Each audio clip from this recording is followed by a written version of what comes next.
Assalamualaikum warahmatullahi wabarakatuh. Kami dari Polres Aceh Jaya, khususnya Satuan Lalu Lintas Polres Aceh Jaya, tidak bosan-bosannya menghimbau kepada seluruh masyarakat, khususnya masyarakat Aceh Jaya, Kecamatan Sanga, guna mengantisipasi penyebaran virus COVID-19.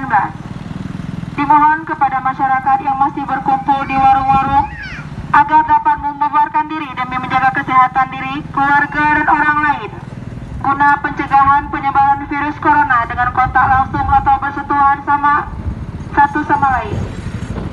Berdasarkan maklumat bersama Forkopimda Provinsi Aceh terhitung tanggal 29 Maret sampai dengan 29 Mei 2020, sudah diberlakukannya jam malam dimulai dari pukul 20.30 WIB sampai 05.30 WIB. Untuk itu masyarakat tidak dibolehkan melakukan aktivitas di malam hari atau berkumpul di warung-warung tempat keramaian. Bila masyarakat tidak mengindahkan maklumat bersama, Polri akan melakukan pembubaran tindakan tegas berdasarkan